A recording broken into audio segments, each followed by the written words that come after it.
Hello guys, welcome to the fiction series. Today we are gonna see, what if Naruto x Grayfia x Rias x Venelana? Part 2. If you want more awesome fanfiction like this, don't forget to hit that subscribe button. So without wasting any time, let's get into the video. It was currently midnight, and Naruto calmly stood in the middle of one of the newly made training grounds that was around the Gremory villa with his eyes closed and just enjoyed the fresh air of the forest. He had Yamato in his hand with it still in its sheath and was in his usual outfit, just waiting. Rustle! Rustle! Naruto seemed to twitch at the sound of some branches in a tree rustling, but he just stayed in his position without moving. Meanwhile, in the tree, we can see two people crouched in the tree with nervous expressions. The reason for the nervousness? Well, you see, after the first few days to get everyone accustomed to the weights and how they work using some simple exercises, Naruto amped up the training for most of the group. A lot. He hadn't been kidding when he said he would do his hardest to prepare them, and he made sure to place most of them under extreme conditions. They would have to stand in the sun while holding gravity-increased boulders above their bodies to build up strength and stamina. They had to swim against the current in the nearby river when Naruto would bring out his wings and flap them to make the river current stronger and crazier to build up lung capacity and the muscles throughout the entire body. When they all asked why he made them go through all this, he explained that while the exercises were very unorthodox and potentially hazardous, which they deadpanned at him for, the exercises also were the quickest ways to increase their strength without any chance of mortality. It was also for if the occasion arises that requires them to hold a boulder over their bodies or to swim against the current. Though he did take it easier on Asia and had her doing different, easier exercises since she was mainly going to be a support role in the beginning. However, he was going to change that and help her become the game changer in the future. When they asked what else he could have done, he nonchalantly explained that he could have made them climb up Mount Everest instead to increase their strength, or made them run while hungry animals chased after them to increase their stamina. The group blanched when he talked about those two methods, as he then said, how those were only two of the many harder exercises he could have chosen that would have guaranteed bigger results, seeing as nothing was more motivating than the risk of dying. The group promptly shut up after that. Afterward, when they were done with training or if they sustained an injury, Naruto would have Asia use her sacred gear to heal everyone to help them recover quicker. This also served the dual purpose of increasing the length of time Asia could use her sacred gear as well as help her learn to better control her magic by sometimes healing all of them at once. In addition to that, Naruto also spent time getting reacquainted with Kaneko, Rias, and Akino as he had essentially disappeared from their lives for 5 years. He also spent time with Asia after she had gained the courage to confront him about whether he was her friend V or not. That was an interesting experience, to say the least. Flashback. Naruto was currently watching as Kaneko, Rias, Akino, Kiba and Issei all stood in the middle of the training ground he had made while they were holding themselves in the push-up position with boulders that were carved into a shark, a cat, a bear, a horse, and a koala. When the five saw the statues, they questioned why they were there. Naruto merely answered it was a hobby and to keep his sword skills sharp by carving the statues with such detail. Now originally, this might have been easier if it hadn't been for the shining black seals currently causing all the boulders to weigh 300 pounds each. Now normally, this would have crushed them, but Naruto was allowing them to use just enough magic to physically enhance themselves only to prevent being crushed.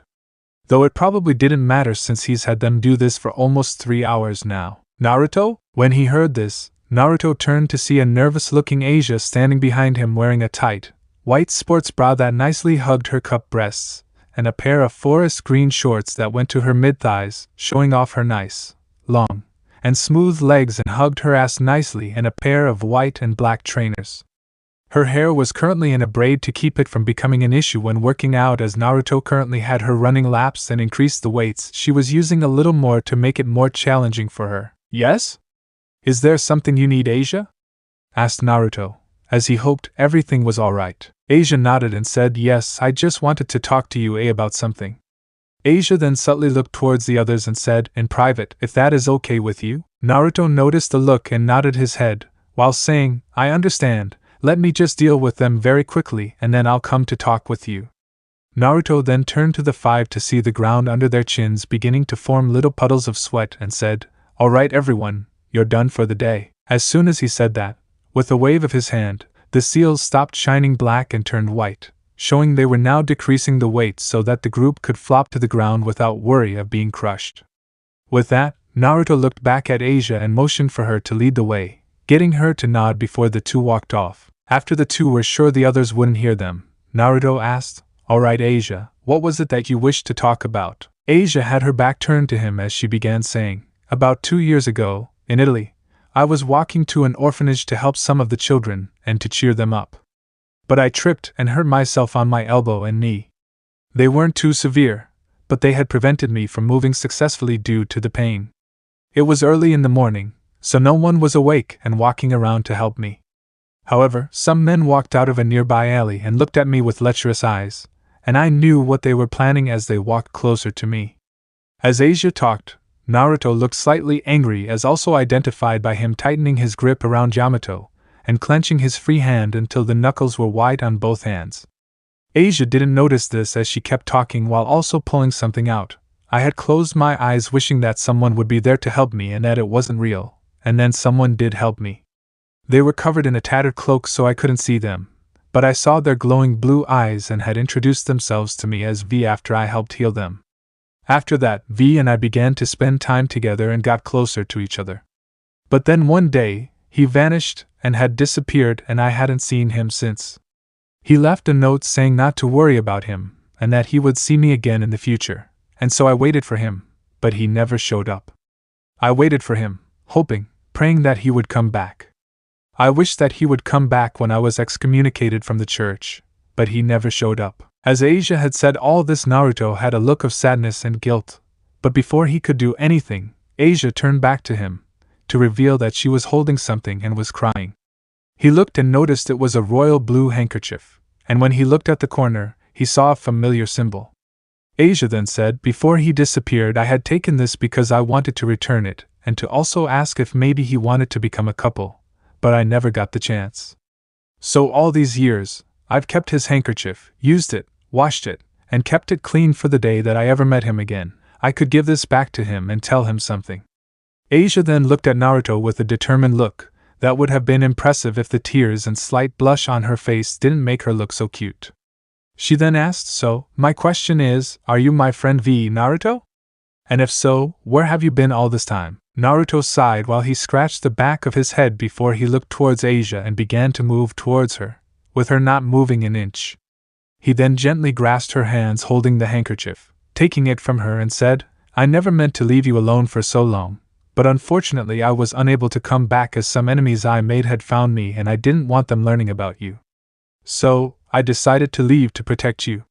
Naruto looked Asia in the eyes as he had been looking at the handkerchief the entire time, before he then said, "I never meant to hurt you, and for that I am sorry. Can you forgive me?" Asia looked stunned as she had her eyes wide open and her hands covering her mouth before she began to cry some more. The only difference being these were tears of joy as he had confirmed that he was indeed V. Asia then launched herself at him and began to hug him, while she laughed and cried as she said, "I knew it," over and over. Asia then backed away as she wiped her tears, before saying, "Well, let's reintroduce ourselves." Asia then lightly cleared her throat before saying with a smile, "Hi, my name is Asia Argento. I'm a former nun and am now a devil in the peerage of Rias Gremory." Naruto smiled before saying, "It's nice to meet you, Asia.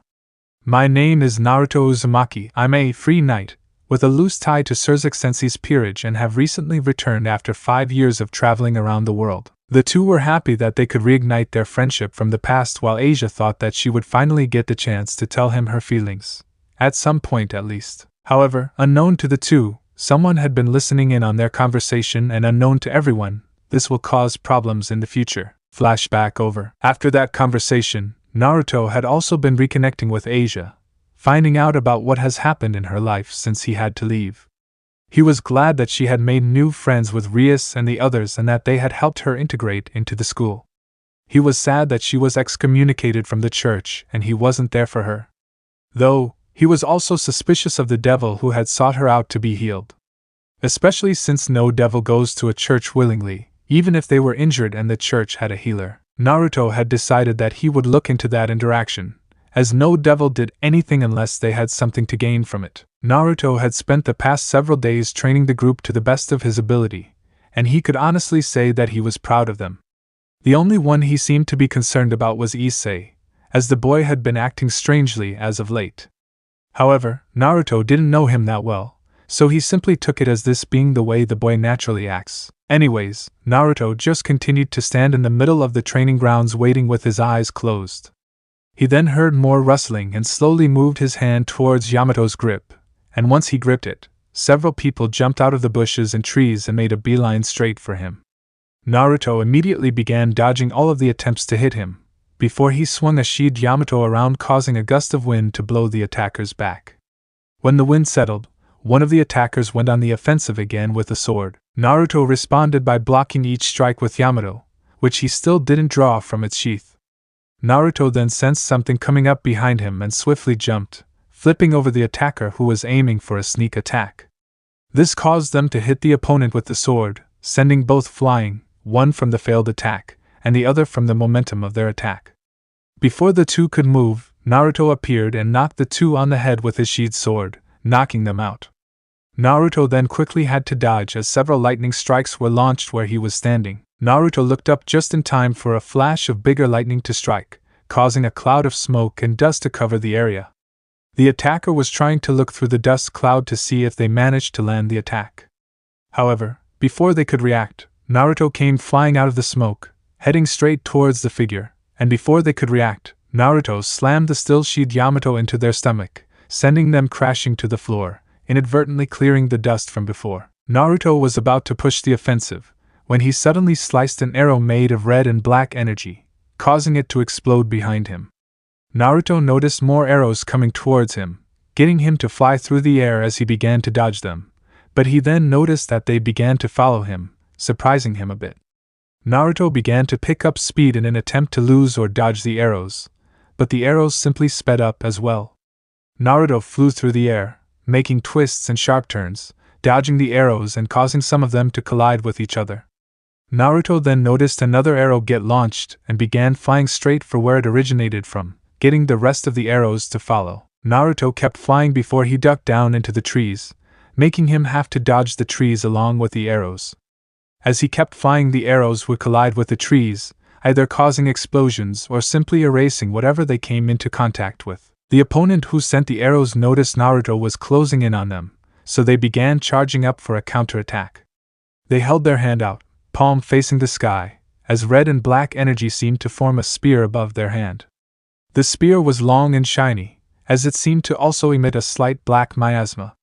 Though, the most notable thing was that the spear seemed to be completely solid and was entirely red, as there also seemed to be an ominous feeling coming from the miasma as well as the spear itself.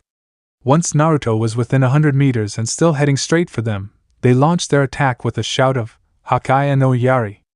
The spear was incredibly fast, even faster than the arrows, which were no longer chasing Naruto as they had all hit trees, causing them to all disappear or blow up.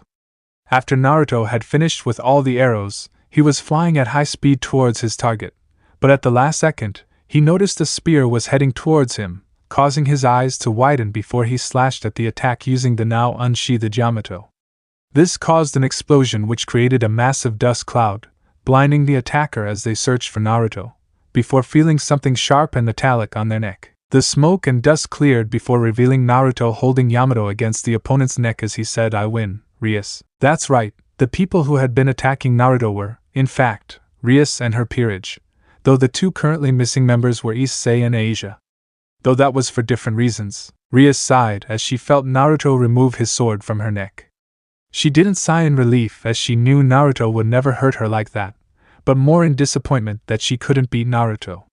She turned to notice Akino walking over while carrying Kiba and Kaneko, all of them covered in scratches, and one or two scrapes or bumps, especially in Kiba and Kaneko's case, but nothing too serious. Once the three of them were in the new clearing that was created, Naruto turned and waved his hand before the previously empty clearing shimmered, revealing a medium-sized blue barrier was in place, and inside was Asia, with several little animals around her and relaxing while she lay around and relaxed as well. Rias and Akino could see all of the animals were native to the forest. There was even Shadow, who was sitting calmly next to Asia. Once the barrier came down, Asia closed her eyes and began to focus on Akino, Kiba, and Kaneko as she brought out Twilight Healing, though there were very notable changes to it compared to before.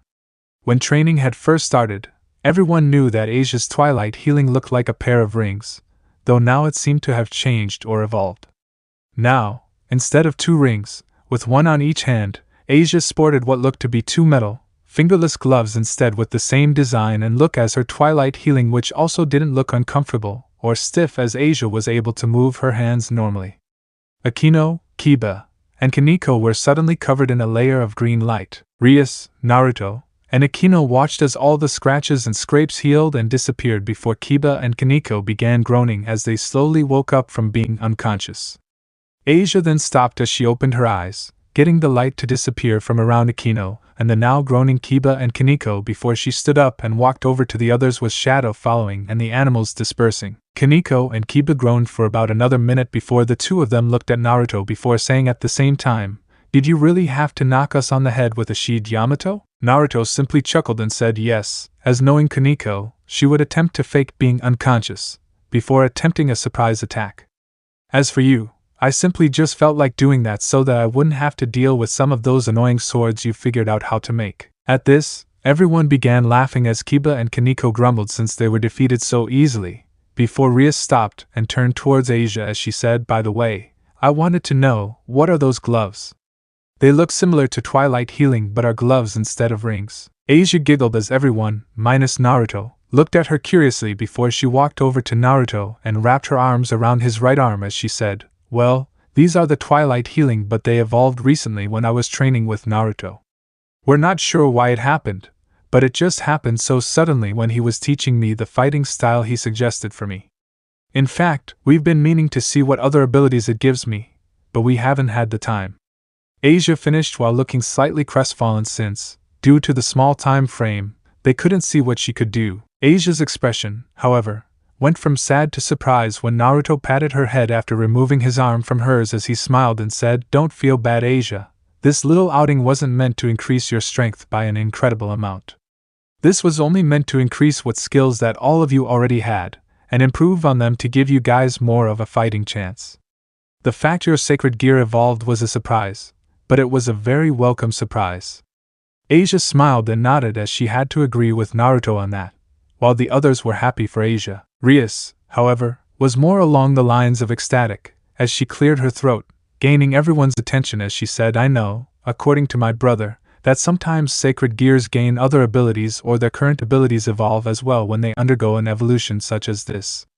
So I was wondering, what abilities did you gain, Asia?" Asia giggled as she replied, "Well, I can still heal people, though now I can heal people faster, and for longer periods. I can heal multiple people as well, including from a distance, though it becomes more effective the closer I am to who I'm healing."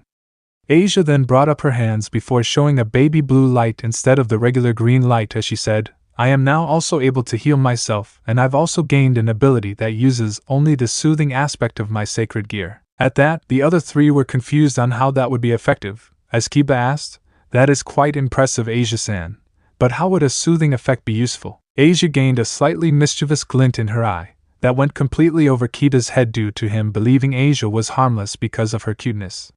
Rias, Akino and Kaneko, however, caught it, and were slightly on edge due to their past with Naruto and his pranks when he was younger. Asia then turned to Naruto with a cute, questioning look that got Naruto to chuckle before he nodded his head while smiling. Asia, in turn, smiled before she walked over to Kiba, and touched his thigh with her glowing blue hand. Immediately after Asia touched Kiba's leg, Kiba crumpled to the floor, much to the shock of himself and the others, minus Naruto. "What just happened?"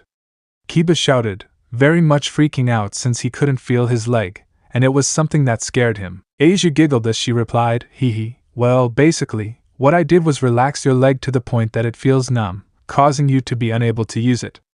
The length of time the numbness stays is dependent on the person's own healing ability, or if I simply touch them again." Asia touched Kiba's thigh again, letting Kiba feel his leg again and allowing him to stand up, then the numbness cancels and mobility is given back. The group was shocked at such an ability, as to be able to take away someone's ability to use a limb was such an incredible ability. The fact that Asia can willingly use it since it doesn't cause pain was just a bonus since she wouldn't be afraid about defending herself now. "That's amazing, Asia. I'm so proud of you," said Rias, as she was proud that her healer would now be able to defend herself even more.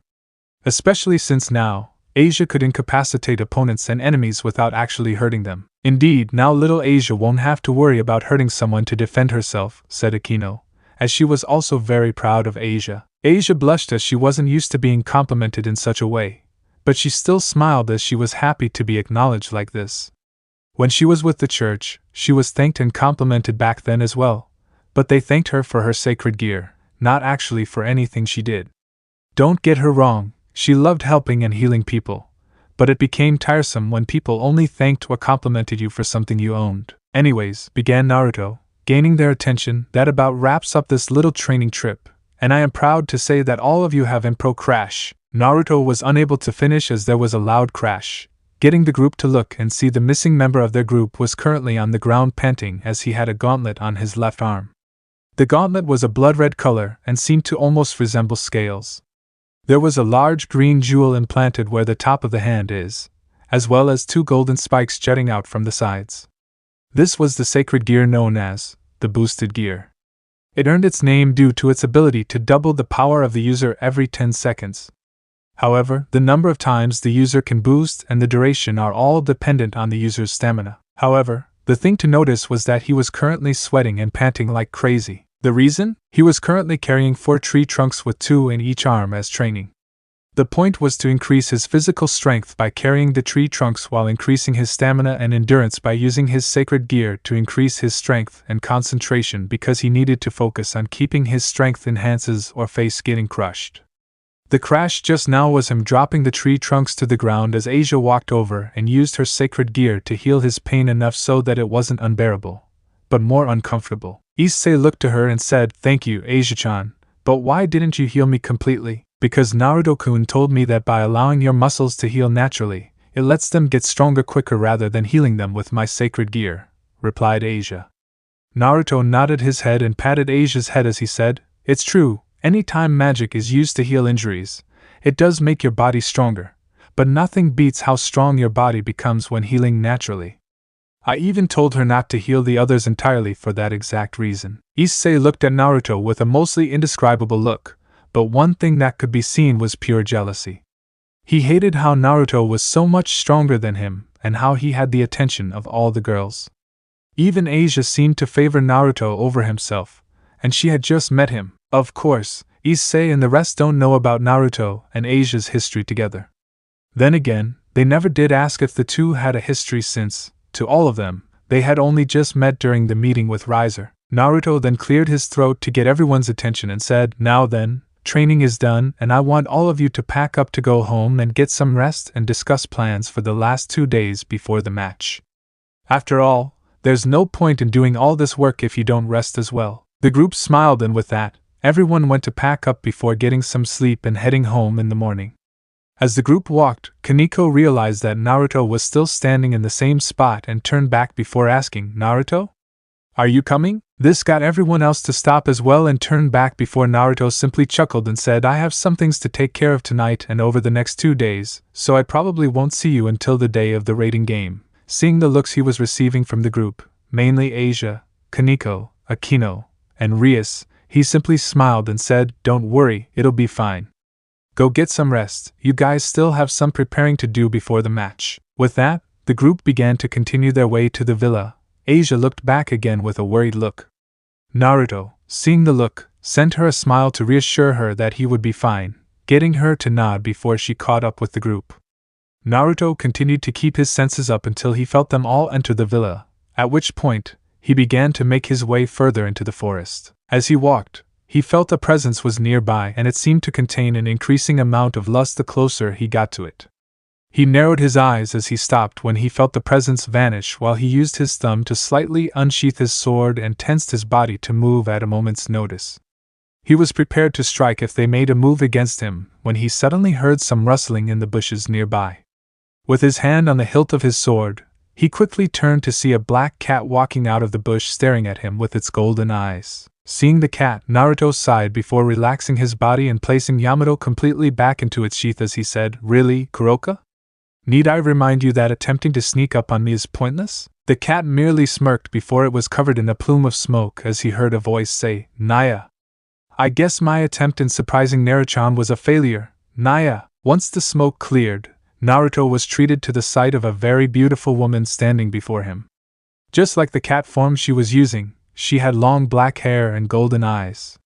She was wearing a tight, black kimono with a red interior and a yellow obi that accentuated her large E-cup breasts. She was also wearing an ornately decorated headband and a set of golden and black beads around her waist where her kimono had an opening, showing off her long, smooth legs. Something interesting about her was the pair of black cat ears and tails that were swaying behind her. This was Kuroka, the SS-class stray devil criminal known for killing her previous king. Naruto sighed while shaking his head and said, "Come now, Kuroka, you don't honestly believe that you had a chance to sneak up on me, do you?" Kuroka sashayed over to him before she wrapped her arms around his neck while wrapping a leg around him as she squished her breasts against his chest as she purred in his ear, "Naya, but it was worth a shot, Naruto. After all, it's been nearly 6 months since our last meeting and I wanted to see if I could get the drop on you this time." Kuroka squealed in pleasure at the end because Naruto had gripped her toned, heart-shaped ass with his hands and gave it a good squeeze. Kuroka had originally been trying to go after someone else's affections, read children, but when she had come across Naruto, she tried to attack him, but he'd promptly put her in her place. She always got excited remembering that encounter. Flashback 2 years. Kuroka was currently traveling around Europe in an attempt to find something that might be able to garner Vala's attention. She figured, maybe changing up her style would gain his attention, seeing as, despite practically being a shrug away from being naked, she never seemed to be able to get his attention, as he always seemed to be more interested in fighting. As she was walking around, she saw some people who were running, and from their scent, they were devils.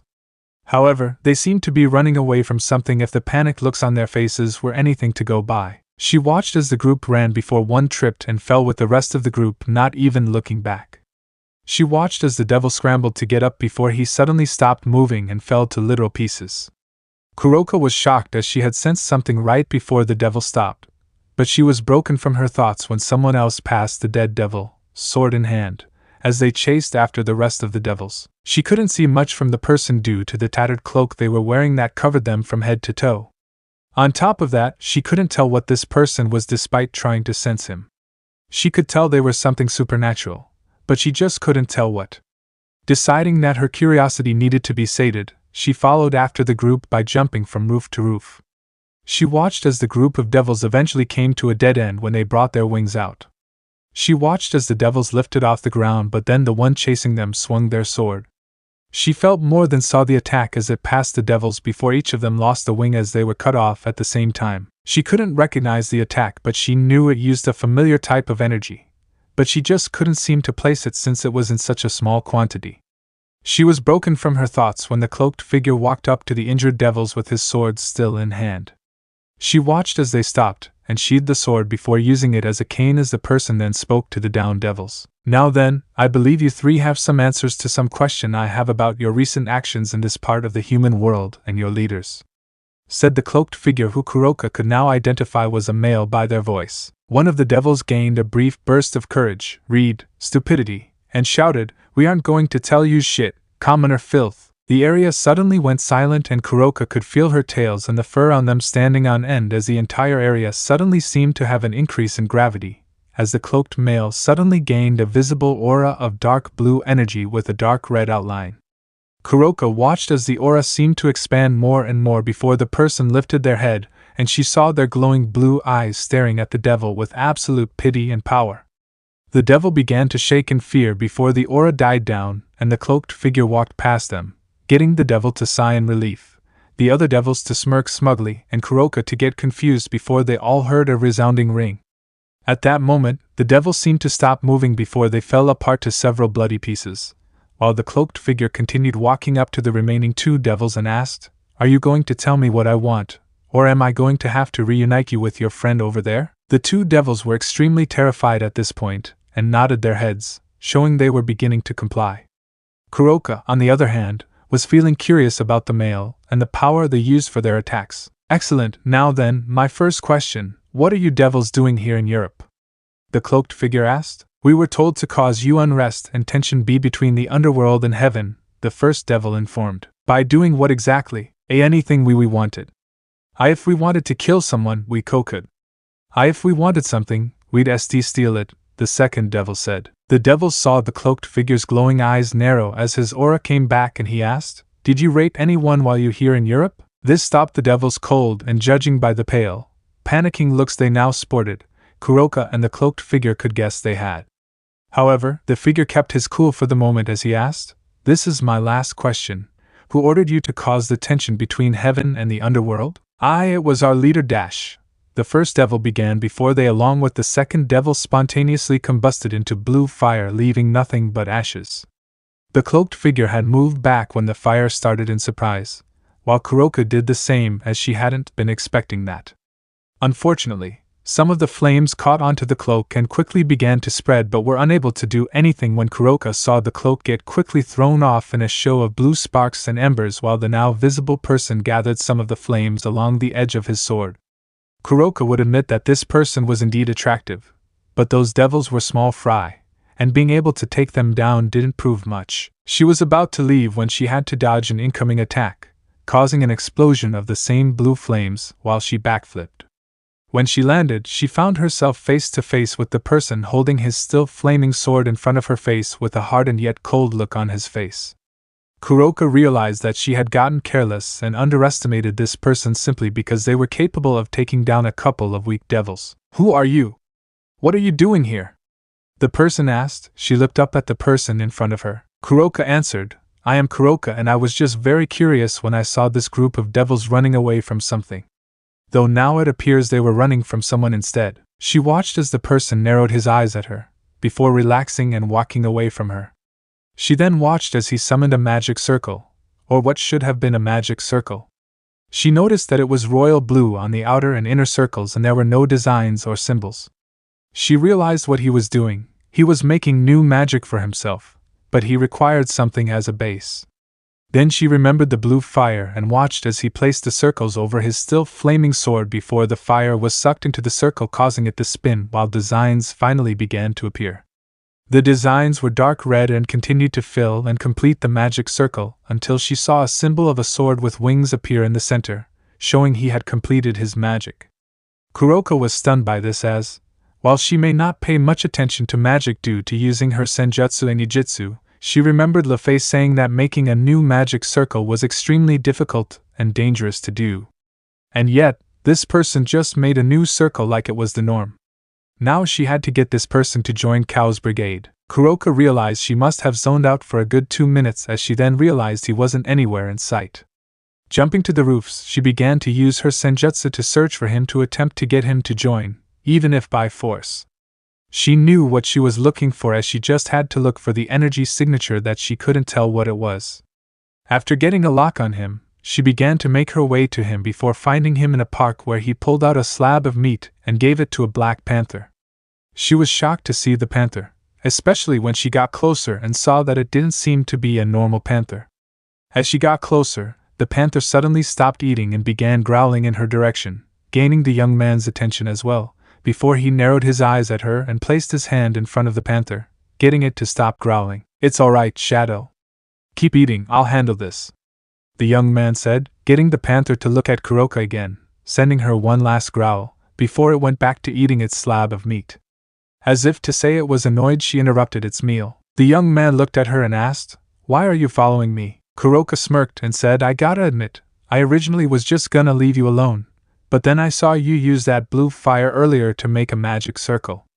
And unfortunately for you, my group is always looking for people with talent and power, so I'm gonna have to ask that you come with me." Keeping his eyes narrowed, he placed his right hand on the hilt of his sword while pushing it out a bit with his left thumb as he replied, "Sorry, but I don't think I'll be going anywhere with you." Kuroka's smirk dropped to a frown as she said, "I don't think you understand the position you're in or who I am. I'm Kuroka, the SS-class criminal of the underworld, wanted for becoming a stray after killing my king. And you don't have much of a choice in this decision. Well, since you've introduced yourself, it is only proper manners that I do the same," the young man said, as he then said, "My name is Vergil, a knight, with loose ties to Sirzex Lucifer, and if you think I'm going to be a pushover..." In that instant, Vergil had disappeared before appearing behind Kuroka, shocking her before she felt several scars appear on her body along with immense pain. As Vergil said, "Then this is going to be a very short battle." Flashback and after that the two had fought, with Naruto overpowering Kuroka with his speed and strength wearing Kuroka down. As even if she could sense him and his attacks with her senjutsu, if she wasn't fast enough or had the endurance to outlast him, then there was no point. After a while, Naruto had managed to knock Kuroka out, before he tied her up and took her to a location to find out what she knew. She had revealed that she was a part of the terrorist group known as the Cows Brigade, and how they lead by office. She went to reveal how despite office being the leader, she didn't interact or manage the group, so most of them end up doing their own thing without a care of what would happen to the other factions. After Kuroka had said everything she knew about the group, Naruto offered her a chance of redemption by becoming his spy in the Cows Brigade, shocking Kuroka before she questioned him on why he would ask her. He surprised her when he said that he knew she had her reason for killing her, king, as he had also been researching that incident for information to reunite her with her sister. He proved it when he pulled out an old journal that Kuroka recognized as her former king's. Kuroka had been shocked that this person, who she had tried to force into the group, would so willingly help and believe her, even going as far as researching her case that had gone cold after so long.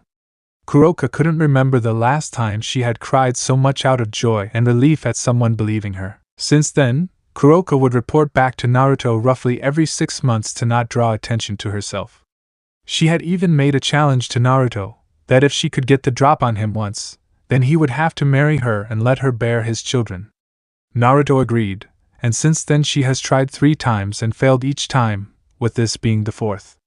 And every time she failed, she would receive a punishment, or as Kuroka would call it, a torturous reward. Kuroka sighed as she knew she either needs to show more restraint with her instincts, which was impossible, or she needs to hurry and find Lupus so that she, Lupus, and Naruto can get it on already before she, Kuroka, can get her turn.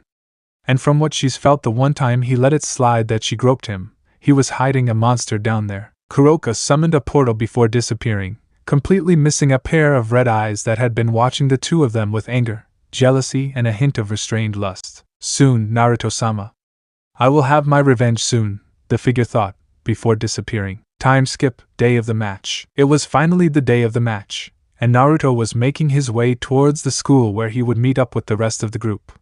He knew they all had grown stronger and would be able to win against Riser, but he wanted to be there to make sure they were all okay. As he was walking through a park, Naruto suddenly sensed an incoming attack which he swiftly dodged before looking up in surprise when he saw a rocket that collided with him, causing an explosion. "Do you think that did it?" asked a voice. "I don't know." "Why the funk would you ask me?" shouted another voice. "Because you're the one who shot the funking rocket at him," shouted the first voice, before the two figures could be heard fighting each other. "Enough!" a female voice shouted, getting the two to stop and turn to the woman to see who it was. The woman had short blonde hair, red eyes, and delicate features that gave her appearance a cat-like feel. She had pale, soft skin that fit her appearance to give her that elegant beauty. She was wearing a cloak that hid her body from view. Of course that wouldn't be enough. After all, this is my former teacher we're dealing with. "Isn't that right, Vergil-kun?" the woman asked before turning to look behind the group, getting everyone to turn around and find Naruto standing there just fine. The only difference being that he currently had a cold expression on his face while his eyes began to glow, showing he had switched back to his Vergil persona. Vergil looked around the area to see that he was currently surrounded by a group of 20 to 30 rogue exorcists. Looking at each one, Vergil would admit that they were all well trained and prepared, though they wouldn't be enough to stop him. However, his focus zeroed in on the blonde-haired woman in front of him as she smiled at him with lust and slight insanity. She seemed familiar, and he tried to remember why she looks familiar before he finally remembered. "Clementine?" asked Vergil, getting her to smile. "That's right, Vergil-sensei. It's been a while, hasn't it?" Clementine said with a smile still on her face as all the other rogues began pulling out their light swords or their guns. Noticing all the weaponry, Vergil asked, "What is this about, Clementine?" Clementine merely giggled before she had a slightly insane grin appear on her face as she said, "Why, this is our reunion party, and these are my guests." "And what kind of party would it be without a game?" Vergil narrowed his eyes at that before slightly turning his body while putting his hand on Yamato's hilt as he asked, "What kind of game?" "To kill you, of course!" Clementine exclaimed as the rogues with their pistol began firing at Vergil, which he countered by rapidly drawing Yamato, and spinning it around his body before holding out horizontally, showing that he had just stopped every bullet using his sword. Vergil's eyes then flashed for a second before the area was covered in lights, with them ending a second later, and Vergil was in the process of sheathing his sword. Weak, Vergil stated as he fully sheathed his sword, making a click noise. All the men Clementine brought with her were slashed to ribbons by dimensional slashes, making the former exorcist laugh at the carnage. "You were always so fast, Vergil-kun," Clementine stated happily with a crazed look in her as she shed her cloak, showing her quite revealing armor. She was wearing a black tube top that revealed a lot of her cleavage and tightly hugged her E-cup breasts. On top of that, she was wearing a bronze cuirass with matching shoulder pieces. She was wearing a set of clawed gauntlets with brown leather forearm protectors. She was also wearing an extremely short, black skirt that just barely covered her toned ass with a set of bronze armor over the skirt. Underneath, she was wearing a black, skin-tight garter belt that went slightly above her skirt and connected to her black stockings that showed off her long, smooth legs. Finishing off her outfit is a pair of brown leather boots with one going all the way up to her knee and a pair of knife sheaths at her waist for a pair of stilettos. "Now that is a revealing outfit for a woman under God," Vergil stated as he got into a Batajutsu stance, hand poised to draw Yamato. "Well, after what you did," Clementine lulled as she drew a stiletto. She then slowly and sexually licked up the blade as she continued, "They marked me as a traitor, and thus we are in this predicament." She leaned down, hand on the ground. Ability boost. Greater ability boost. Flow acceleration. Greater evasion. Invulnerable fortress. Movement of the wind, Clementine thought as she increased herself as much as possible. So, she learned some magic, Vergil thought as he felt magic swell within Clementine's body. "She has improved since I left." Clementine licked her lips, her eyes widening in ecstasy, and lunged at an incredible trajectory, and clashed blades with Vergil, who drew, and Yamato slammed into the stiletto. "Now for the surprise," Clementine stated happily as she drew the second stiletto. Sounds of metal striking metal echoed through the air intensely, and at the end, Clementine laughed as she, for the first time, evaded Yamato and managed to strike Vergil in the stomach. Blood crusted her weapon and hand. "Yes!" Clementine screamed in joy before she leaped back. "What the funk is that?" Vergil's body emitted his powerful energy, forcing the blade out of his body, sealing the wound shut with his healing factor. The energy surrounding him took the shape of an ugly dog-like creature, both it and Vergil glaring at her. A smirk appeared on Vergil's lips. "You have indeed gotten stronger, my dear student. You have increased your mobility, and I was barely able to keep up with you by sight alone," he said as Yamato was gently swung with grace and precision, its otherworldly blade glowing as if the moon was upon it, Beowulf appearing on his arms and legs. "But you still have much to learn." "What?" Clementine asked as she prepared for more fighting. "Balance breaker." His body was submerged in the power he exuded, and what replaced it was a monster. Meanwhile, with Rias's group, as Naruto was facing the group of rogue exorcists, and his former student, Rias, and her peerage were at the ORC waiting with Grayfia. The reason they were waiting is that it wasn't time for the raiding game yet, and they had wanted to meet early to discuss strategy. However, they had also been hoping Naruto would have been here already since, according to Grayfia, she had beaten the lesson of always being on time into his head to the point that he arrives early. Even earlier than Grayfia. However, it's been almost 20 minutes since everyone had arrived, and there was still no sign of Naruto. Rias sighed as she said, "All right everyone." The rest of the peerage turned towards their king, as she said, "It looks like we'll have to start strategizing without Naruto-kun." "Do you think anything happened to Naruto-kun?" Asia asked as she had just reunited with her longtime friend and she didn't want to lose him already. Grayfia took over at this point. "Naruto knows better than to ever arrive somewhere late. I should know since I taught him about the importance of arriving on time. So if he doesn't arrive on time, then there is a very good reason for it. After all, he isn't the type to leave those he cares about without a reason." Everyone's sweat dropped as they all thought, "You were about to say torture, weren't you?" However, they all quickly shook those thoughts from their heads as they were happy that at least he wasn't abandoning them. Kaneko was especially happy since, even if he helped clear up why Kuroka did what she did, she still had some slight abandonment issues. So she was happy to find out that he hadn't abandoned her them. But now she was worried if he was okay. "So, now we need to discuss how we are going to face Riser without Naruto being here," Rias said as she pulled up videos from his previous raiding games. From what I can see, he tends to let all his other pieces fight and weaken the enemy before he, his queen, and his sister come in for the kill, in a sense. We need to make sure we don't use too much energy when dealing with all of them, and we especially need to make sure the pawns don't make it over to our base or that's game over for us. Why would it be game over? Asked Issei as he was still new to the whole raiding game thing. Akino decided to pick up at this point. You know how other than the king, the queen is the next strongest piece, yes?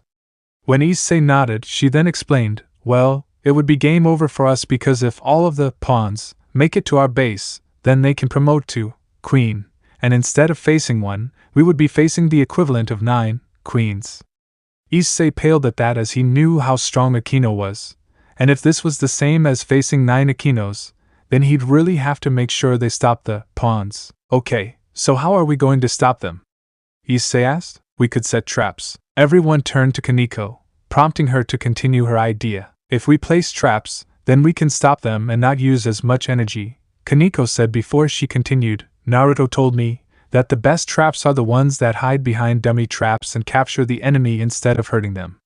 So if we place traps that act as decoys, we can use that to take away their focus. I would suggest a cage trap to prevent them from leaving, doubled with electric magic to make it an electric cage that will hurt them if they try to escape. Everyone nodded with Akino being happy that she can help with the traps. Asia then asked, do we know what the area will be for the match? Grayfia nodded her head as she brought up a map of Ko Academy before she said the match will take place in a replica of the school that is made on a separate dimension. Your base will be the club building we are currently in, while they will have the student council room on the other side of the school. Thank you. And in that case, Asia said to Grayfia before turning to the map, I'd suggest that we place traps around the building, throughout the forest area, and then through the baseball grounds. These are the likeliest places they will travel while giving us some more defense. Asia, upon not hearing anything, turned around to see Rias and the others were staring at her with wide eyes. She blushed and asked, what? When did you become so good in tactics like this, Asia-chan? Rias asked as she had not been expecting sweet little Asia to be such a tactician. Asia blushed a bit more as she said, well, Naruto-kun decided that since I wouldn't be at the level of strength he wanted for me by the time the raiding game came around, he would also teach me tactics and war strategy to make up for it until a later time. So, he made sure to have me play games about strategy with him as well as read strategy books to increase my knowledge on the subject. Everyone smiled, including Grayfia, at how much Naruto cared for them. He knew that not all of them would be up to par within the amount of time they had, so he looked to increase other areas and skills to make up for it. Rias cleared her throat as she then said, alright, what else would you suggest then, Asia-chan? With that, they began making a plan to hopefully deal with every possible change that Riser makes. As their extra time came winding down, Grayfia eventually cleared her throat, gaining everyone's attention as she said, it's time, Riasama. Rias nodded her head. As everyone finished preparing with Kiba summoning a sword to his waist, Asia summoned her twilight healing, Issei summoned his boosted gear, while Kaneko put on some MMA gloves with pink paw prints on the back of the hand. Akino and Rias hadn't changed much, but they now had books in their hands. The others weren't sure what they were for or where they got them, but they left it alone for now. Meanwhile, Grayfia had wide eyes at seeing the books as she knew exactly what they were. How did they get those? Those are only found among witch covens and either the witches' forest or wizard guilds, Grayfia thought in shock, as she knew that witches and wizards tended to keep to themselves. Grayfia then shook her head as she said, I will now teleport you to the area of the match. A magic circle suddenly appeared underneath the group as it slowly began transporting them to the dimension of the raiding game. Before they were completely gone, Grayfia said, good luck and I will try and find Naruto to see what has happened, so just focus on the match. Rias and the others nodded with all of them smiling except for Issei, though none of them saw him. Once they were gone, Grayfia made an ice clone that will act as the referee of the match while she went to look for Naruto. As even though she had faith in him as his teacher, she was still worried about him. I hope you're alright, Naruto, Grayfia thought, as while Rias and the others might not have noticed it, she felt the surge of power throughout the town. With that, Grayfia left the ORC building to look for Naruto, while her clone teleported to referee the match with Rias and the others. Once everyone finished teleporting, they opened their eyes, though Issei was confused as he asked, did the teleportation work? Akino answered, yes it did, just look outside. Looking outside, Issei saw that the sky was green with a fluctuating aurora borealis that was an almost white green. Suddenly, everyone heard Grayfia talking. Greetings, everyone. This is the rating game between Rias Gremory and Riser Phoenix. Both teams have 5 minutes of preparation before the match begins. After that, Rias turned back to her peerage with a determined look and said, "All right. Kiba, go set the traps in the areas we discussed before arriving." Kiba nodded before using his speed that had increased even more thanks to the training with Naruto and vanished from sight to place the traps. Turning to Akino, Rias said, "Akino, you and your familiars go charge the traps and place the decoys."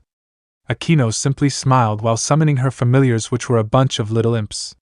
They took off to charge the traps with electricity while also placing the decoys to lead towards the real traps. After they came back from placing the traps, Rias then began telling everyone where they will go. Akino will be in the air looking out for the others, eliminate those caught in the traps and keep an eye out for risers, Queen Yubaluna, who is also known as the Bomb Queen. Kiba was to watch the other side of the forest that had fewer traps to provide better defense until Issei, Kaneko, and Asia were done securing the gymnasium. Once they secured the gymnasium, Asia was to return to Rias while Issei and Kaneko left to support Kiba. After they accomplished defending their side, they would push for the offensive and close in on Riser. It was at this time that they heard Grayfia's voice again. The 5-minute preparation time is over. The rating game between Rias Gremory and Riser will now begin. Alright, Akino, Kiba, you know what to do. Issei, Kaneko, Asia, head towards the gymnasium. The sooner we remove that from play the better. Make sure you all watch each other's backs and stay safe. Rias exclaimed as she and everyone else remembered what Naruto told them while training. It doesn't matter if plans fail or orders are ignored as long as you all make it back safe with your friends and comrades. Naruto had told them this as he had made it his personal rule to always make sure all his friends and everyone he met returned home, safe and sound. It was that same personal rule that each of them took as their own as well, so they had decided that from now on, they would always make sure each of them made it back safely. With that, everyone left while Rias stayed in the copy building of the ORC while looking at the book that she had brought with her. She remembered when Naruto gave her and Akino the pair of books, or to be more specific, grimoires. Flashback. Rias and Akino were now trying to come up with different attacks using their training of shape manipulation that Naruto had put them through. Interestingly enough, they found it to be easier since the two of them had inspiration from different hobbies that they enjoyed, like Rias's anime or Akino's BDSM hobby. Rias, Akino, take a break and come over here please. The two had stopped and turned to see Naruto was in the area and he still carried his sword with him, but they also noticed a pair of books he had under his arm. The two walked over as Rias asked, "Yes, Naruto-kun, what is it?" Naruto looked at the books for a second before he held them out and said, "I wanted to give these to you too." Taking the books, Rias and Akino were grateful for them, but they were also confused until Naruto continued, "I know it is slightly confusing, but let me explain. Those are known as grimoires and they hold incredible magic, spells, and other things that I won't tell you since I want it to be a surprise." Rias and Akino pouted at that, causing Naruto to chuckle before he continued, "Anyways, I am giving these to you because I believe they will help you. I do not know when, as that will be entirely up to the grimoires themselves." This confused the two as Akino asked, "Don't you just mean up to us?" Naruto shook his head as he said, "No, because a lot of times, the grimoires are the ones who decide when is the best time to help. Once you have proven to be at a sufficient level will you be able to actively use the grimoires without issue, but until then, they will decide what spell is best for the occasion. Though it will be extremely draining, so be careful when using these spells." Flashback end. Rias clutched her fist tightly as she had a determined look in her eye and thought, "I'll show you that your training was not in vain, Naruto-kun." With Issei, Kaneko and Asia, the three had just entered the gymnasium and were sneaking through in case some of the opposing peerage members were already inside. The three of them were about to cross from behind the stage when a voice called out to them, "We know you're there. You might as well come out already." Looking at each other, the three of them decided to just walk out from behind the stage and look to see who called out and found that it was two of Riser's pawns, the twins, Isle and Nell, along with one of Riser's rooks, Shuelan. Isle and Nell looked to be very young girls with turquoise hair and blue eyes. They both wore white t-shirts with blue accents, black leggings, sports socks that went up to just below the knee, and blue and white tennis shoes. Both held a bag in their hands, with one being colored blue and the other being colored pink.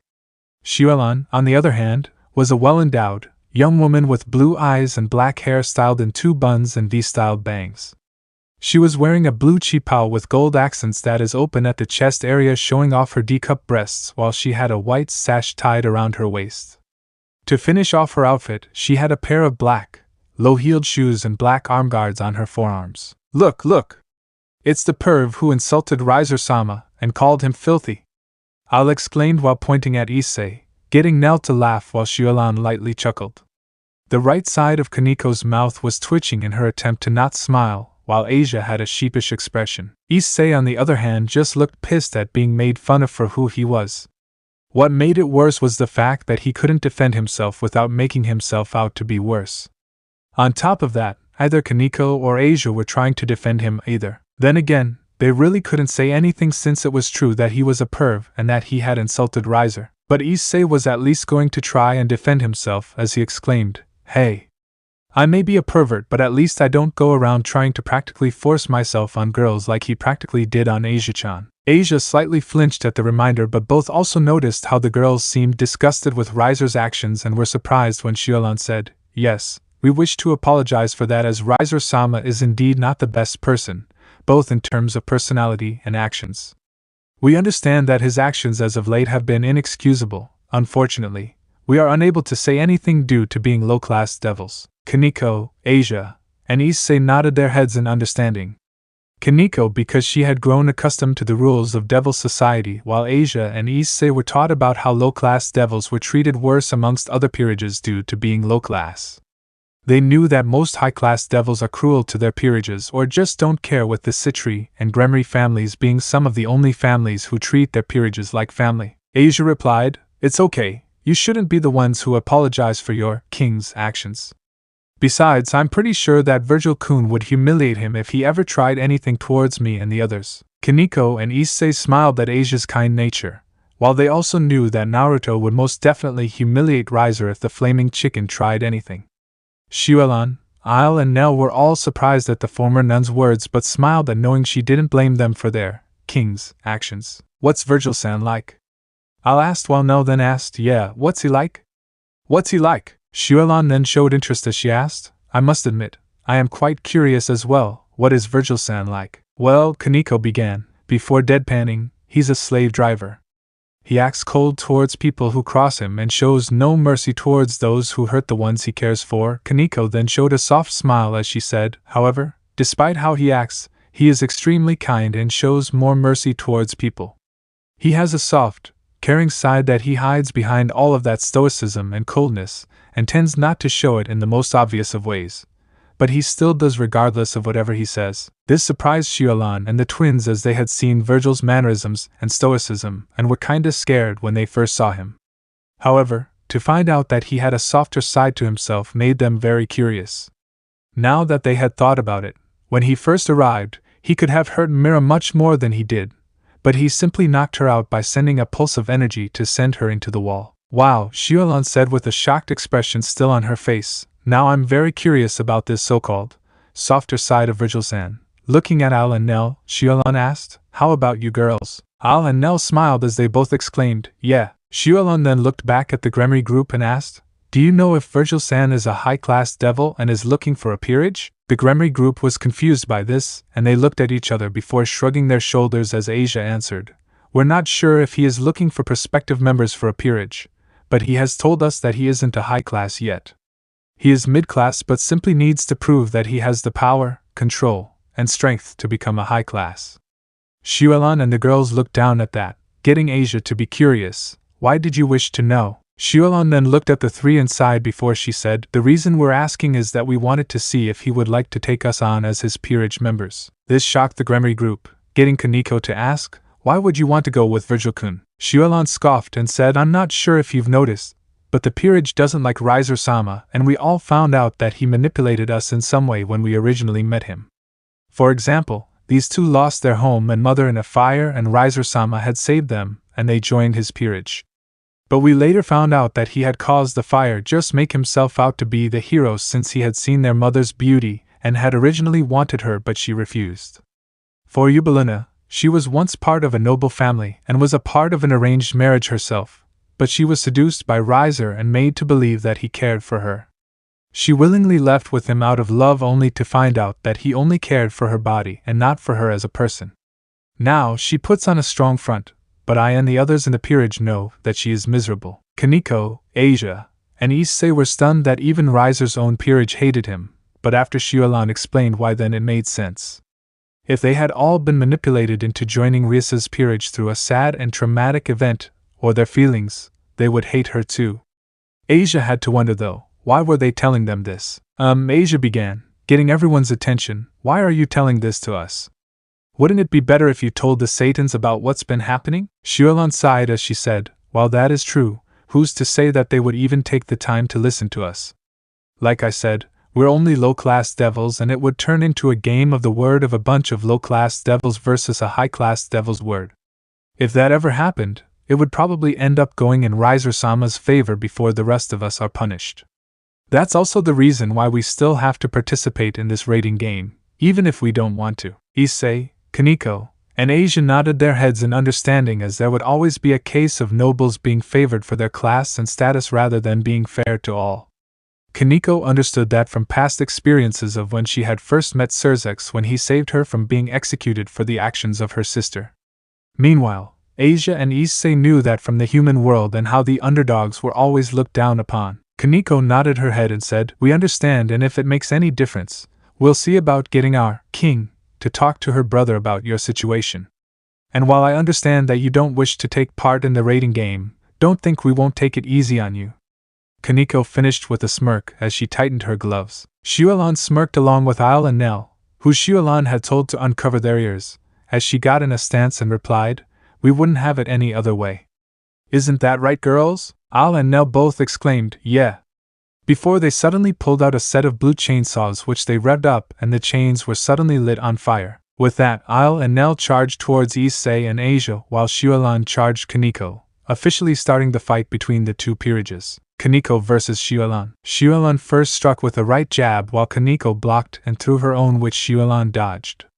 Shuolan then threw a kick at Kaneko with her right leg, which Kaneko leaned back to dodge, catching a glimpse of something that caused her to smirk. Kaneko jumped back with her arms still ready as she said, "I didn't take you for an exhibitionist." Shuolan blushed at this as she glared at Kaneko and exclaimed while throwing another kick and said, "I'm not.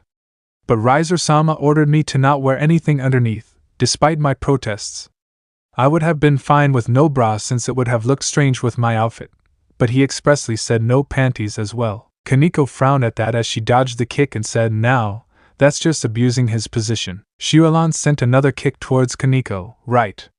I asked why and he told me it was so he could take me easier when he was in the mood," Shuolan said in disgust. Kaneko grabbed the leg and threw Shuolan into the wall, making a dent and getting a grunt from Shuolan. Shuolan picked herself up from the wall before she picked up one of the nearby benches and threw it at Kaneko. Kaneko slammed her fist into the bench, shattering it, but what she did not expect was for Shuolan to make use of that opening and kicked Kaneko in the side.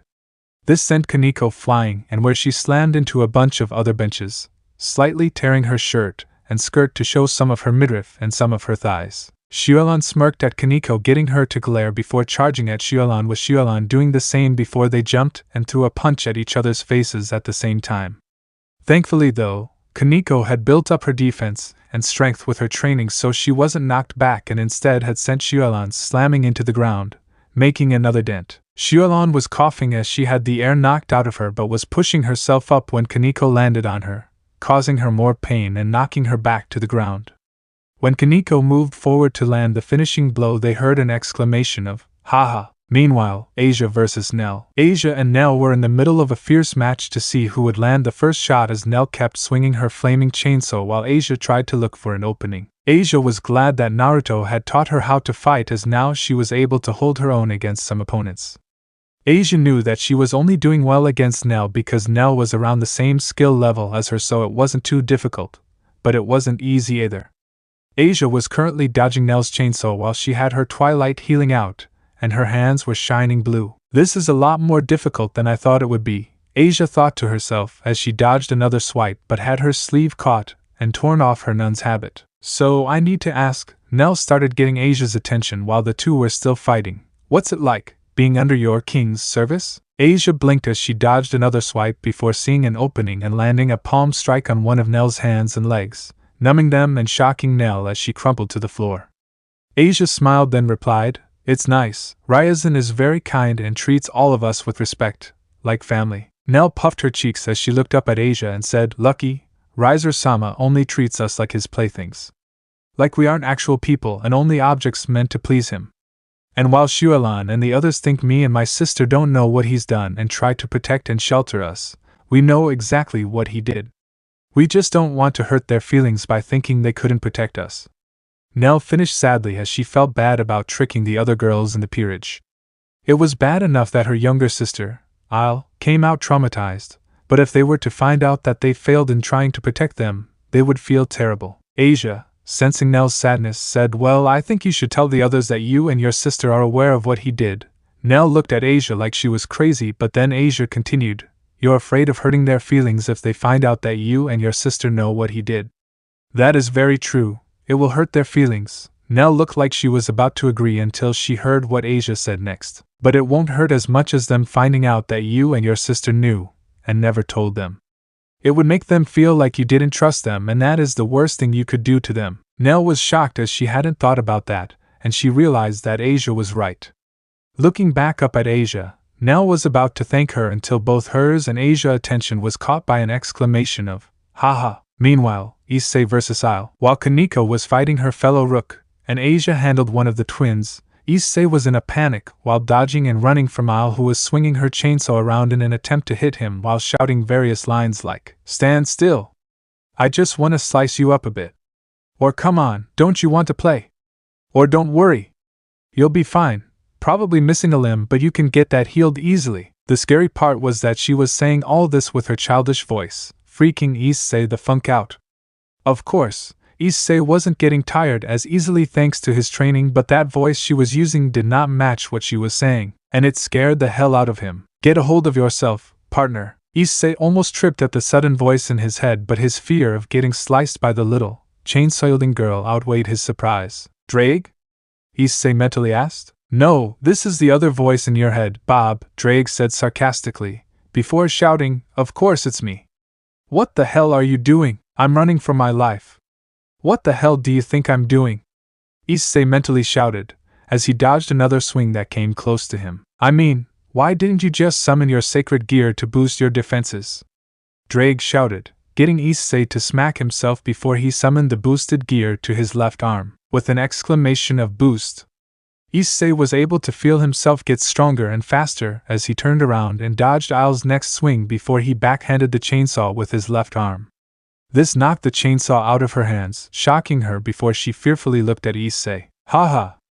Now have a taste of my new spell!" exclaimed Issei, drawing everyone's attention as he had his right hand ready to snap his fingers before he exclaimed, "Dress break!" He then snapped his fingers, and before anyone could react, all the girls in the gym had their clothes ripped and torn apart until nothing but rags were left, leaving Kaneko, Asia, Isle, Nell, and Shualan all naked. "Kaya!" All the girls screamed and began to cover themselves as they now realized that they were completely in the nude. Issei himself was laughing like a moron until Kaneko quickly smacked him on the head, driving him to the ground as she said in an angry, yet monotone voice, "Die, pervert." This had the effect of getting Issei's head stuck in the hardwood floor while he tried pulling himself out. Issei kept trying to pull himself out when he heard multiple pop sounds before hearing some rustling.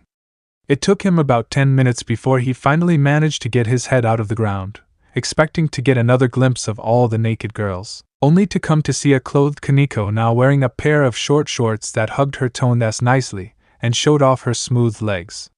She was also wearing a pair of white trainers with a black and white striped t-shirt and jean jacket while she still had her MMA gloves. Asia was now wearing a bright yellow skirt that went halfway down her thighs and a set of white thigh socks with yellow shoes. She was also wearing a white button-up shirt with an open, yellow cashmere sweater on top. Issei would admit they looked very cute, but he was still disappointed in being unable to see them naked. Remembering the other girls, Issei frantically looked around until he spotted them, only to groan in disappointment again. Shualan, Isle, and Nell were given sets of gray sweatpants and sweatshirts while being tied up with some rope. "Where did you guys get all of those clothes?" Issei asked, as while he had very much wanted to see all the girls naked again, he was also extremely curious. Kaneko and Asia looked at Issei and they pulled their sleeves up to show a mini magic circle on their forearms, and Asia said, Vergil-kun placed these on our arms, along with Ryazan and Akino-san. He said they are storage circles that we can use to hold a certain amount of items, and he had suggested packing extra clothes when he found out about your dress break spell. What? How did he find out? Issei exclaimed, as he could have sworn he had kept it a secret. Kaneko looked at Issei with a deadpan and said, You didn't honestly expect him to be as strong as he is, and not have a way to spy on all of us, did you? Issei looked down in frustration at that and said, I guess I didn't think of that. Kaneko figured that had been the case, since Issei only seemed to have a pay and the like on his mind and never actually thought with the head on his shoulders. That was something that she didn't like about Issei, and with how much he thinks about sex and stuff, she wouldn't be surprised if he ended up being a sex offender with those so-called friends of his. Kaneko then summoned a magic circle by her ear and said, We've taken the gym, Akino-senpai. 1 rook and 2 pawns have been captured as well. We've also found out some interesting information, and would very much like to meet up as soon as possible. Roger that, Kaneko, Akino's voice said from the magic circle.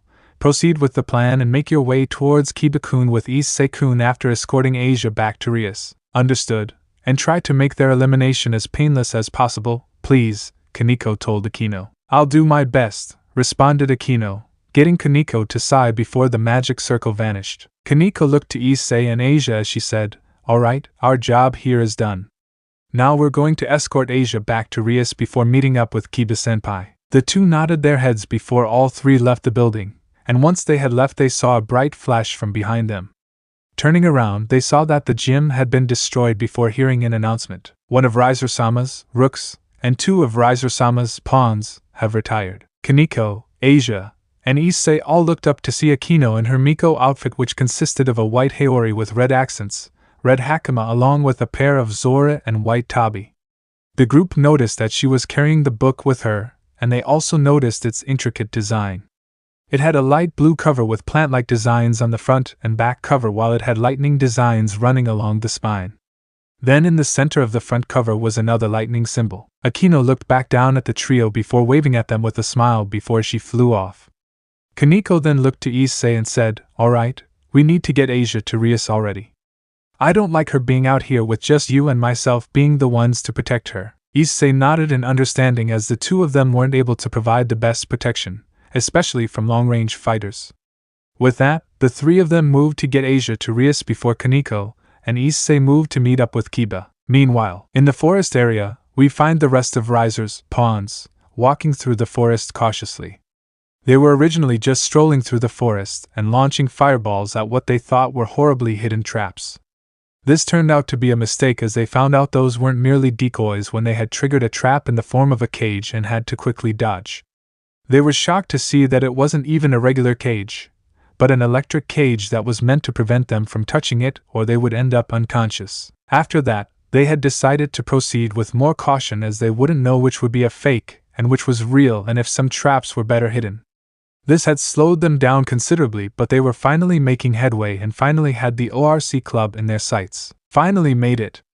That took so damn long, exclaimed one of the pawns. She had tan skin, long, pale blue hair, and amber eyes with purple highlights around them. She was wearing a bikini made up of a metallic underwire brassiere that did nothing to hide her high-cup breasts, and a silk loincloth that exposes her sides and shows off her long, smooth legs and tight, toned ass. Also, she was wearing a silver tiara that had a ruby in the center that matches her earrings, along with silver neck rings that had a sapphire. She also wore a pink veil around her arms and behind her back, with a silver snake-themed bracelet on her upper arm of her left arm and a pair of sandals. Calm down, Sharia. We don't want anyone to discover our location, said one of the other pawns, especially since they may already know we're here after we triggered some of their traps, added another one of the pawns. These two looked to be your average maids, as they were both dressed in French maid outfits with some slight differences. The first one had shoulder-length, light brown hair and dark brown eyes. She wore a buttoned, sleeveless maid outfit that hugged her mid-cup breasts with the standard cuffs, headpiece, and apron with white lace design. She also wore light gray tights with black shoes. The second one had shoulder-length maroon hair and blue eyes. She also wore a French-maid outfit, though hers was open, showing off her D-cup breasts, and had white lace along the edges. She also wore the standard headpiece and apron with a pair of gloves that went up to her forearm and black shoes. Come, you two, just calm down, and Sharia, please understand that we've activated several traps, so it is very likely that they know we're here. The familiar form of Mira said. These 4 pawns were Marion and Burent, the maids of Riser's peerage, Sharia, the dancer and entertainer of Riser's peerage, along with Mira, the current weakest member of Riser's peerage. These 4 were given the order to try and invade Rias's base to promote to Queen, before they moved on to help take down the rest of Rias's peerage. The group suddenly stopped, however, when they saw the familiar sight of Rias's knight, Kiba Yudo, with a simple katana at his side. Kiba turned towards the pawns, as he had a calm smile on his face, and he said, "What took you for so long? I figured you would have been here a while ago." This kinda pissed them off, as he probably knew they had to dodge traps and had spent the entire time just standing around relaxing. Unfortunately, Sharia had a bit of a temper, and she charged Kiba, completely ignoring her fellow peerage members' warnings. Sharia jumped towards Kiba, intent on kicking him in the head until he disappeared from view. Sharia was so shocked that she wasn't able to react in time when he appeared in front of her and clubbed her in the stomach with the sheathed katana. This sent her flying back to her fellow pawns, who caught her as was coughing from having the air knocked out of her. They all looked back at Kiba in shock as he looked at his hands, a little surprised at how strong he was. Kiba started as he gained a calm smirk on his face. I guess Vergil-san's training did show results. This had shocked the group of pawns, as they remember who Vergil was, since he was the one who had knocked Riser down and sealed his power. Vergil-san is the one who trained you? Asked Burent, as she was confused about who this person was. Indeed, he also trained everyone else in Bucho's peerage, Kiba said. Wow, Burent said, we figured he was strong, but to also be able to train all of you must mean he also a very good teacher. Kiba shivered at that as he went slightly pale, getting confused looks from the pawns, as he said, "Please don't remind me of the training. It may have made us stronger, but it was borderline cruel." Marion, Burent, and Sharia shivered in fear at how strong Vergil sounded and at the training methods he seemed to pick. Kiba noticed the looks of fear, and said, "Don't worry, I say borderline cruel, but that's just because they seem unorthodox and are difficult, but they do show results. The person who trained them is the same one who knocked you out and sealed Riser-sama's power." Mira finally understood their shock and went wide-eyed herself at that as she remembered waking up and finding herself being taken care of by the other girls in the peerage. She had been surprised to find out that Riser-sama was currently unavailable due to being injured during the meeting. She knew she was the weakest in the peerage, that was very easy to see, but having Riser constantly bring it up was something that had hurt her very much. So when she found out that Riser was being taken care of by his family, giving them time to themselves, she felt happy. "Well, I guess I owe it to him to say thank you," Mira said before she saw the sly looks from her fellow peerage members. "What? We didn't take you for such a masochist that you'd get off on getting knocked out," Marion said, getting Mira to blush. "I meant for technically giving us a 2-week vacation." "After all, I don't remember the last time we got a vacation," exclaimed Mira, getting Burent, Marion, and Sharia to nod in agreement. Kiba then cleared his throat, garnering their attention and making them blush in embarrassment at forgetting they were in a raiding game. "As much as I would enjoy hearing about Riser-sama being in pain from what Naruto-san did to him," at the same time, Akino was flying around the air keeping an eye out for anything suspicious until she sneezed. Humming to herself, she said, I feel like I've rubbed off on someone." She then smiled sweetly and said, "I hope it was Naruto-sama." Back with Kiba. "I do believe we should continue the match," Kiba said as he stood with his sword at the ready. "Yes, I believe we should, right girls?" Mira asked, getting them to agree. With that, the 4 of them charged at him, while Kiba stood at the ready thinking, I wonder what happened to Naruto-san? Back at the park, Clementine slammed into the ground, causing a crater to form before she was knocked through a tree, shattering it. There was a flash of light, and Clementine shakily looked up as she had a memory flash of a figure wearing exorcist clothes with menacing, glowing blue eyes looking down at her. Suddenly the image went away to reveal Naruto looking down at her with Yamato pointed at her as bits of armor seemed to be vanishing like mist off his body. "What are you waiting for?" Clementine exclaimed. "Finish me off." Naruto looked down at her before he turned away and she'd Yamato as he began walking away and said, "I don't think so." It would be a waste to simply kill you after you've improved so much. If you leave me alive, I will come back. I'll gather more people who'll side with me to kill you!" Clementine shouted as tears began gathering in her eyes from the emotional pain she was experiencing, which felt sharper than any physical pain she had experienced her entire life. Naruto stopped before slightly turning and said, "Go ahead, but just remember that their blood will be on your hands." With that, Naruto continued to walk away while Clementine stared at his back. Seeing him walking away brought memories back to a wide-eyed Clementine from when he first left, and she couldn't do anything to stop him. "Wait!" Hearing the shout, Naruto stopped and turned to look at Clementine, who had her head down and her eyes shadowed. He fully turned towards her as he noticed her shoulders shaking and was beginning to think it was simply from the pain until he saw her look back up at him with tears in her eyes. Naruto was shocked to see Clementine was crying as he remembered that she was never one for crying. "Please, don't leave me behind again," Clementine begged. Not hearing Naruto respond, Clementine continued, "Please, if I did something to make you leave the first time or I disappointed you somehow, then I'm sorry. I'm sorry for whatever it is that I did and I'm willing to make up for it. Just, please, don't leave me behind again." As Clementine continued to beg for forgiveness and to not be left alone, she never noticed Naruto walking towards her. Nor did she hear him due to her crying and sobbing. Eventually, Naruto stood in front of her, before gently cupping her chin, surprising her, and lifted her head so that she was looking at him. She was shocked when she looked at him and saw the gentle smile on his face, as she had never expected such an expression from him. "You did nothing wrong, Clementine," Naruto said. "You were punished for me leaving with something that should have never happened. I had told the church that I wouldn't stay forever as they had originally wanted me to, since I was only there to help train some of the exorcists in training. When they heard this, the church tried forcing me to train specific people, but I refused and threatened to leave immediately if any more actions such as that were attempted. The church, while not happy, conceded and left me alone to do as I pleased." Naruto gained a soft smile as he remembered his time with the church. "I trained you and a small group of other exorcists because I saw the potential you all held. That is why I trained you, because of the great potential you showed, and I believed you and the others could have been the first bridge to making peace between the factions. However, before I could start to show you and the others that not all devils are evil, some enemies I had been avoiding found me again. I had no time to explain anything, so I simply left in the dead of night." Naruto then looked at Clementine with an expression of guilt. "I'm sorry for not doing more for you and the others. No doubt they feel the same you do with the way I left, and I will face them just as I have faced you, though maybe a little less seriously than with you," he finished while chuckling at the end. Clementine, who was still pained, looked at Naruto in confusion as she asked, "Why won't you face them seriously?" "Because," Naruto started, before saying something that shocked Clementine, "you were my best student when compared to the others." Seeing Clementine's shock, Naruto elaborated, "You see, the others all had something that gave them a sort of skill or some type of extra weapon or ability.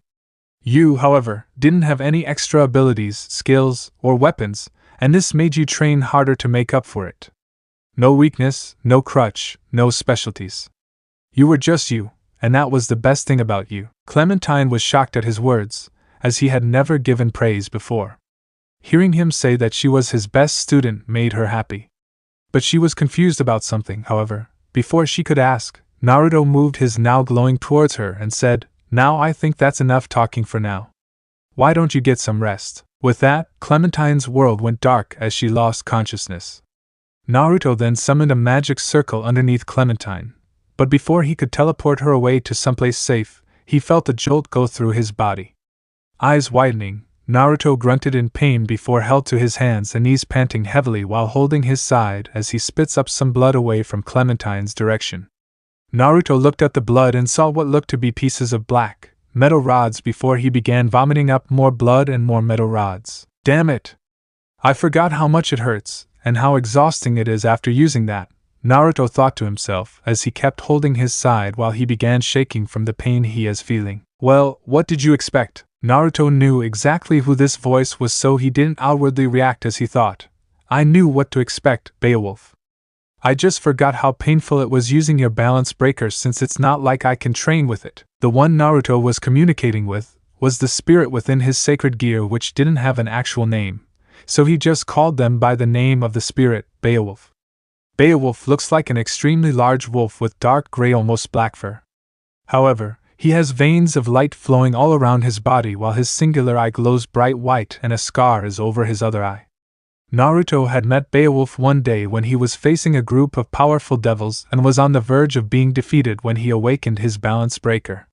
However, while it granted him victory, it caused tremendous amounts of pain due to many of its abilities. Beowulf simply grunted as he responded, "It's not my problem that you're so weak you can't handle it." "Weak?"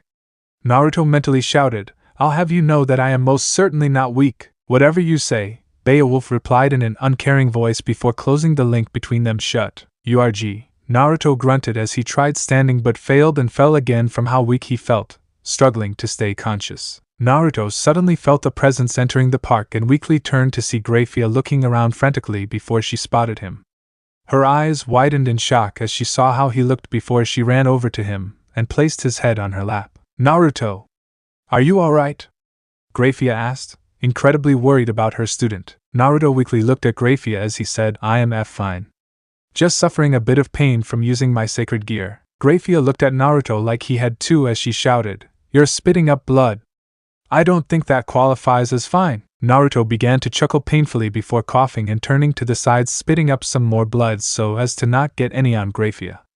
It was then that Grayfia noticed the black, metal pieces that were coming out in chunks in Naruto's blood as she asked, "Are you going to be alright?" "I'll be fine," Naruto weakly said, having finally spat out the last of metal rods. "I just need to rest now." Grayfia nodded her head before saying, "Alright, I'll take you home now, just tell me where it is." "It's the mansion, on the far side of town," Naruto told Grayfia, growing even more tired as the exhaustion began to set in. He then weakly lifted his hand that was faintly glowing and said, "Just look for my energy." Grayfia nodded her head and prepared to teleport them before he weakly said, "Wait, don't forget her." Grayfia looked to see the blonde exorcist alive. Injured but alive. Before she could question him, Naruto lost consciousness, leaving a worried Grayfia looking at him and the unconscious exorcist before she sighed in frustration and took the unconscious exorcist with them. "I'd better get an explanation soon or I'm going to be even harsher to you, Sir Zaksama." Grayfia thought angrily as she teleported both Naruto and an unconscious Clementine away. Meanwhile, a certain Red Satan suddenly began shivering in fear of something but didn't know what. Back at the raiding game. Currently, Issei, Asia, Akino, and Rias were moving towards where Riser was, along with his queen and bishop. They had lost Kaneko and Kiba to an explosion that had consumed both of them from Yabaluna, retiring them from the game due to their injuries. Issei had suffered some burns, but luckily those didn't last long thanks to Asia. Right now, Issei had just promoted to queen to try and help out as much as possible against Riser and his two remaining peerage members. Rias then turned to 3 and said, "Alright, this is where we put all our training to the test. Let's make Naruto-kun proud and win." The 3 answered, "Right." Though Issei looked slightly reluctant when Naruto was brought up, either Rias, Akino, or Asia noticed as they all then made their way to the roof. Upon reaching the roof, they saw Riser standing there with Yubaluna and Revel nearby. Riser had his usual arrogant smirk on his face, while both Yubaluna and Revel looked to be almost looking for someone before showing very slight disappointment, but nobody had noticed except for Asia as she recognized the looks. So Riser began with his "I'm better than thou" tone of voice. "Has dear Rias decided to give up and surrender to Riser?" Rias simply glared before saying, "No, I have not, since I have told several times already, and I will say it again, that I will not marry you." Riser frowned before saying, "It matters not what you want. You and Riser will marry, and that will be the end of it. If you need more convincing, then Riser will simply have to finish off the rest of your peerage. Yubaluna, have at it." With that, Yubaluna waved her staff towards the Gremory group, releasing a series of explosions, getting them all to jump away or fly away in the cases of Rias and Asia, since Asia was to stay by Rias's side. Akino then launched a bolt of lightning at Yubaluna, who flew up to dodge, along with Riser and Revel, before hearing a shout of "Dragon Shot." Yubaluna turned to see a beam of red energy heading towards her and quickly tried to dodge, but was suddenly prevented when she noticed circles of electricity surrounding her, preventing her from moving. Looking towards Akino, Yubaluna saw her giggling as she said, "Thunder Wave." Yubaluna then looked at the beam in horror before it collided and caused an explosion. Riser-sama's queen has retired. The four were smiling at each other and glad they had at least managed to eliminate Riser's queen. But before they could do anything else, Issei was hit with a fireball, knocking him towards the edge of the roof. Luckily, he was only suffering from burns due to promoting to a queen, so he wasn't eliminated. Humph, it looks like this low-class devil actually survived, Riser said while looking at Issei as if he was a piece of trash. Riser then began making another fireball, with this one being bigger than the last, and he held it towards where Issei was still laying on the roof.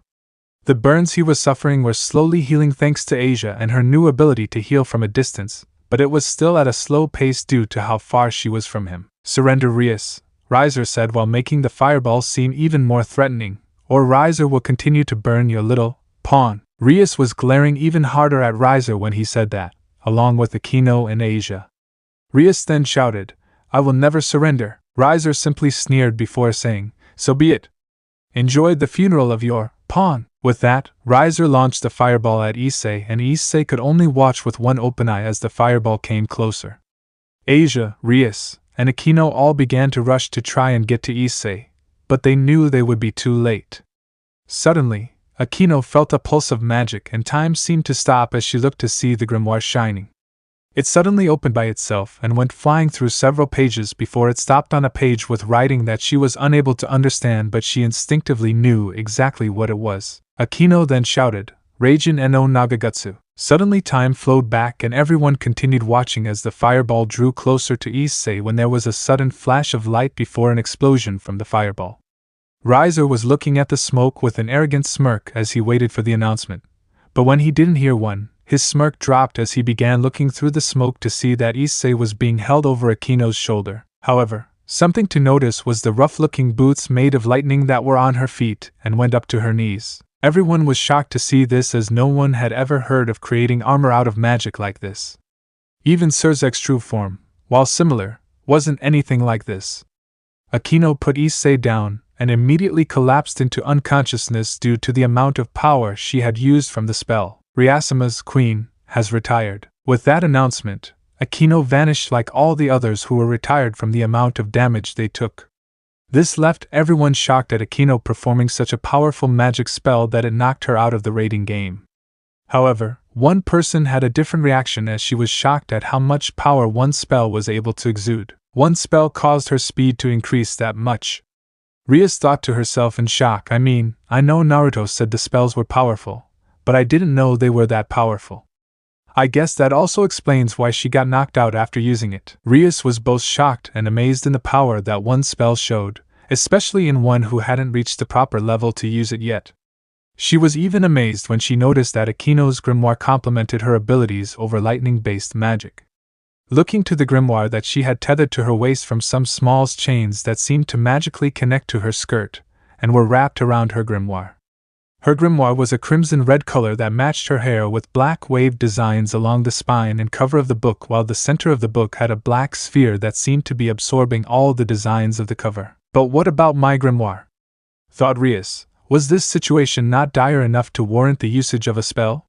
Or do I just subconsciously know I'll lose if I use a spell? Rias had several thoughts flowing through her mind, but these were the most prominent.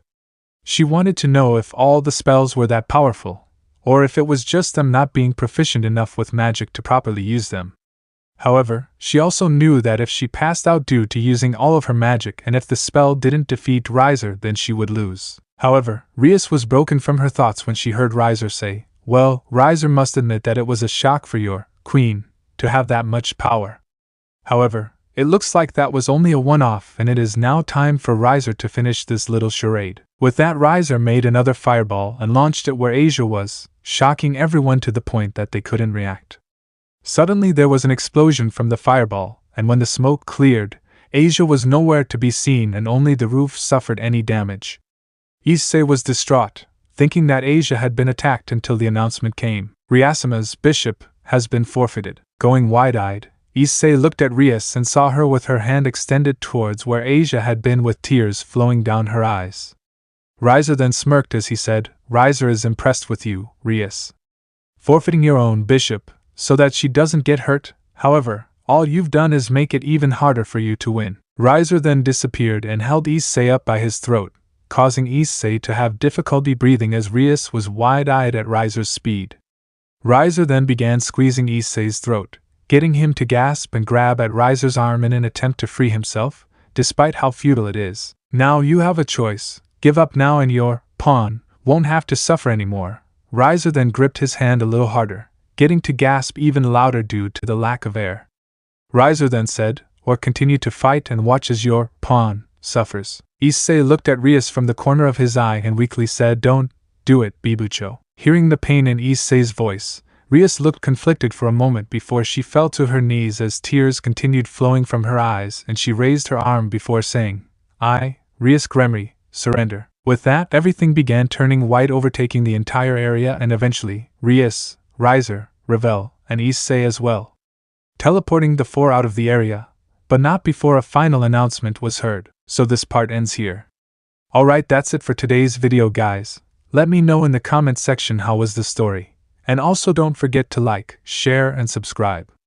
I will meet you in another video. Bye bye.